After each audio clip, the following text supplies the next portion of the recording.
Hello and welcome back to Trutalk, a companion podcast series about the film The Truman Show, created by me, Christopher Bingham. Not the film, the podcast. I didn't make The Truman Show. I wish I had, but I was 8 when it came out. So that I think that would have broken the union regulations. This episode is all about religion and the religious themes that appear throughout the film The Truman Show. Just a note up top, I am an atheist, although I have read the Bible and I take an active interest in the history of the Bible. I'm really into it, but I'm not an expert. I may get some things wrong. I may say things that maybe you don't agree with. I apologize in advance if I offend anyone who does have faith. That's not my intention at all. I'm here purely to do some bargain bucket, film analysis 101 type shit. We're going to be talking about The Truman Show, and we're going to talk about the various religious ideas that people have about the film. Who are you? I am the creator. So the Judeo-Christian symbolism in this film is clear, and honestly a little heavy-handed at times. In an article published on its anniversary for Vulture by a guy called James Charisma, who has just the coolest name, he says that the film garnered acclaim for the thoughtful way it broached unsexy topics like metaphysics, Christianity, utopia, artificial reality, and the power of mass media. Now, I agree with this mostly, although honestly one of my few criticisms of the film is that it could dial down the religious stuff a bit. I mean, in the climax of the film, Truman literally has a conversation with a big echoey voice in the sky. He stares up into the sky and has a conversation with the creator of the world. Right? There's nothing particularly subtle about that. Then who am I? You're the star. So Christof is God and Truman is man. If you want a 1-1 Genesis allegory, you could easily suggest that Sea Haven is Eden. In fact, Christof all but says so in the pivotal interview scene. He says, "The world, the place you live in, is this sick place." If you wanted to go even further down the Old Testament rabbit hole, you could say that Meryl is Christof's Eve, created to keep Truman content, and I guess Sylvia, and more generally the knowledge she represents, is the devil, the apple, the forbidden knowledge that will forever remove Truman from the Garden of Eden and force him into the sinful mortal world. But I think going that far is kind of too much, and you start getting to a point where it resists more meaningful analysis. Moreover, the great enduring value of the fables from the Bible are that they can be applied to just about everything. Every film and every story can somehow be made to be about Jesus or Noah or Adam and Eve if you try hard enough, because these are archetypes and they're baked so deeply into our culture. So, is The Truman Show about God? Well, yes and no. I find it hard to believe that the geography of Truman's world is an accident, with Christof literally in the sky, looking down on his creation. I believe the final scene is very deliberate in its imagery. A clear choice has been made that Christof and Truman never once meet face to face. We never see Christof step onto the set. We never see Marlon, Meryl, or any other cast members in the Lunar Room, except in one tiny little segment of Trutalk. In a deleted scene, he meets with the cast, but still only by remote.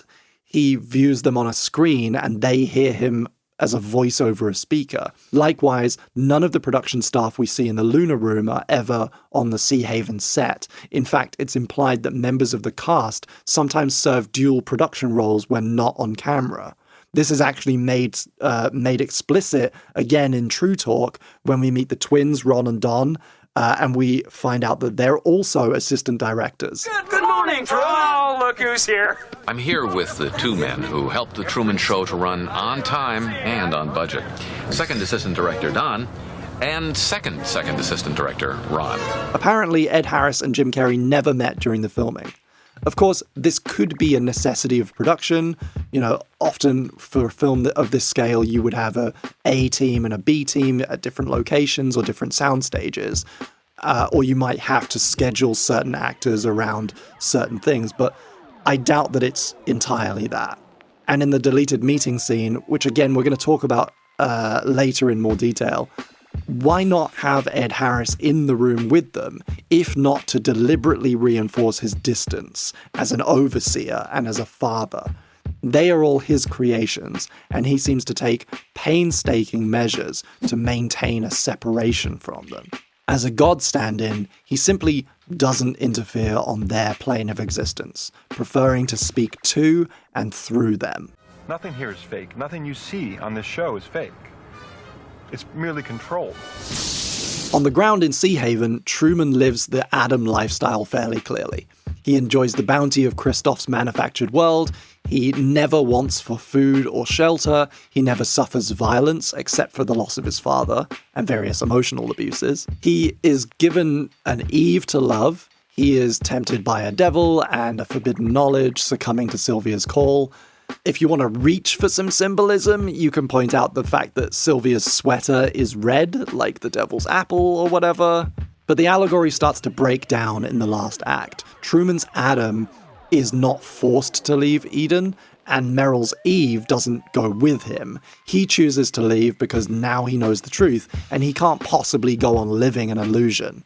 It's worth mentioning that less than a year later, in 1999, we got The Matrix. Another film about artificial reality, consciousness, awareness, and steeped in heavy Christian imagery. 2 decades of discourse about the Matrix have all but turned Neo into the Messiah Jesus Christ, but I don't think they've quite turned Truman into the Adam from Genesis. I think the ways Truman resists fitting into this allegory are just as important as the ways he does. As I mentioned, I'm an atheist, so for me, films like The Truman Show and The Matrix can be decoded in far more humanist ways. The reason Truman's story doesn't fit neatly into the Eden narrative is because it runs deeper than that. Truman is on a quest for personal enlightenment, the same quest that is the bedrock metaphor for practically all modern spiritual thought. Once he takes the red pill, as it were, he can no longer live the way he did before. He steps out of Plato's cave and sees the world for what it is. He would be unable to step back inside, sit down, stare at the shadows on the wall, and live a genuine, contented life, knowing what he knows. That's what the Eden fable is about too, right? Human curiosity forcing us to confront reality. Once Adam knows, once Adam and Eve know the true nature of their world, that they understand their vulnerability, their nudity, whatever, they can't go back. There's no going back. That's the genesis of human critical thought, something which is both an amazing blessing and the cause for most of our suffering. Let's face it. While we're on the topic of religious readings, it's worth mentioning other ideas people have proposed over the years. There's a lot out there to read if you search for this, Truman Show, religious allegory, Truman Show, Adam and Eve, Truman Show, Jesus.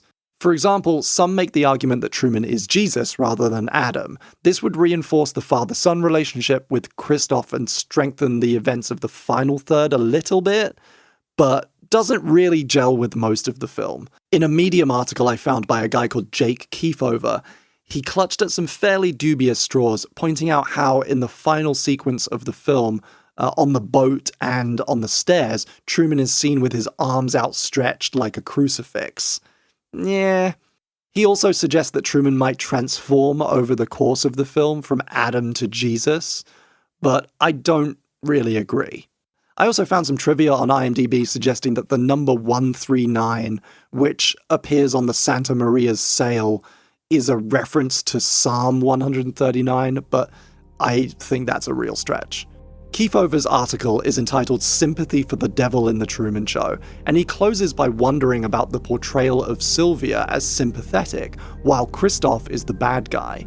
If Christof is God, and Sylvia is the devil, then why should we want Truman to leave?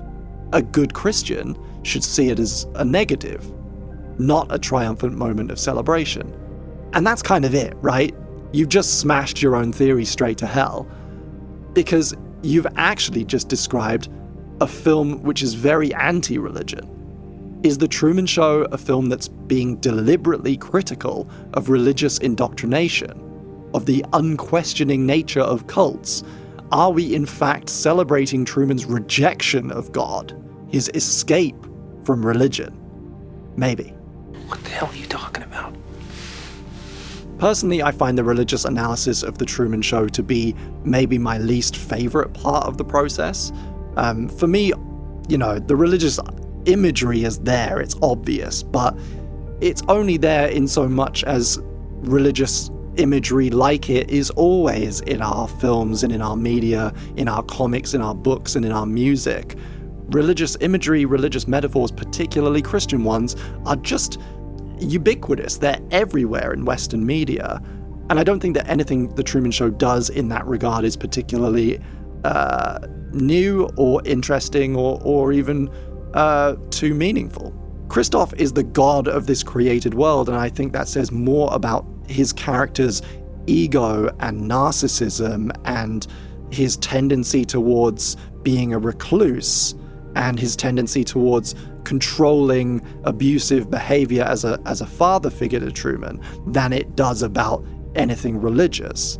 Truman, yes, may be his surrogate son, like a Jesus figure, or he may be this kind of single man in a beautiful Garden of Eden, but his position in that world and the kind of naivety of him as a stunted man-child is the more interesting part of his character to me.